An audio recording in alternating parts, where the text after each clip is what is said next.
বিদেশ থেকে অনেক টাকা পয়সা খরচ করে আইসা আমি কোনো রঙ্গরসের কথা শুনতে আসি নাই মা। তোমরা আমার বল হয়ে যা করছো এই জন্য পাগলের মতো আমার চুইটা লাগছে। ভাবি তোমার খবর দিয়ে আনাইছে, আমাকে লিগে তোমার খুব তাড়াতাড়ি চলে আনানো লাগলো, তাই না? ভাইজান তুমি অনেক দূর থেকে আইছো, তোমার এখন মাথা গরম, তুমি বসছো, আমি ডাব কেটে দিই, মাথা ঠান্ডা করো, তারপর সবকিছু শুনে তুমি একটা সিদ্ধান্ত দিও। ভাইজান তুমি মাথা গরম করো না। এইখানে শোনাশোনি কিছু নাই। আজকে রাত্রে এই বাড়িতে সালিশ হবো, সালিশ। আমি সালিশ ডাকো আর সমস্ত সম্পত্তি ভাগ করে দেবো। ভাইজান তুমি কি কইতাছো এইসব? তোমার দুটো পায়ে ধরি, তুমি বিচার ডাইকে আমাকে মান সম্মান এরকম নিলামে তুলো না। আমাকে যা আছে সব তো তোমারই ভাইজান। আমরা নিজেরা বৈশা কথা কইয়া সবকিছু ঠিকঠাক করে ফেলাম, সমাধান করে ফেলাম। তুমি কাউরে ডাইকো না ভাইজান। না পারুম না, যা হইব সালিশ হইব। মানিক, মানিক, তোমার ভাইয়ের সব কথাই তো শুনলাম। সে যদি তার বাবার সম্পত্তি ভাগ করে নিয়ে আলাদা সংসার করতে চায় করুক। তোমার যদি কিছু বলার থাকে তুমি বলো। সে যদি তার বাপের সম্পত্তি ভাগ করে নিতে চায়, আমার আবার কি বলার আছে?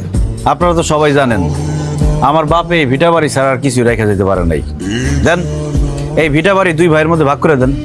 এই সপিট, তুই কি ধরনের কথা কস? তুই ফাইজলামি করস কার লগে? তুই তোর যে মাসে মাসে চান্দে চান্দে টাকা পাঠাইছি, যেই টাকাতে তুই একটা জমি কিনছ, ওই জমি কি করছ? তুমি যে টাকা পাঠাইছো সেটা মায়ের ওষুধের খরচ আর সংসার চালাইতে শেষ হয়ে গেছে।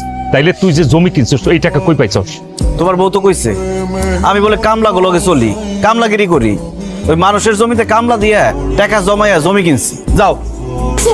দেখছো কি করে গেল? চেয়ারম্যান সাহেব আপনি দেখেন আমি এখন কই যাবো কোন? আমি কোন জায়গায় যাবো? আমি কাগজ লগে এত কিছু করছি।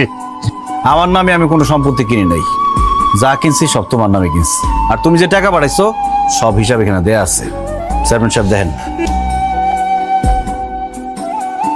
মানিক তুমি আসলে আলমগীরে ভুল বুঝছো।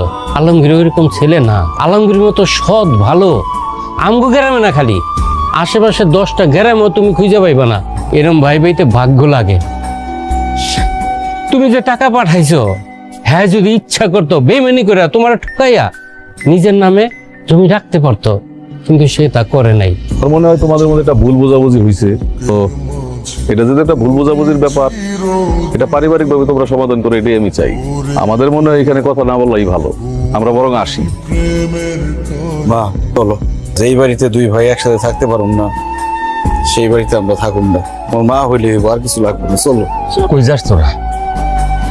ভাইজান তুমি আমার টাকা লয়ে সন্দেহ করছো, অবিশ্বাস করছো, আমি খুব কষ্ট পাইছি ভাইজান। তুমি আমার যত টাকা পাঠাইছো সব টাকার আমি হিসাব রাখছি। তোমার এক একটা টাকা আমার কাছে আমানত হিসাবে ছিল, আমি কোনো হিসাব হেরফের করি নাই ভাইজান।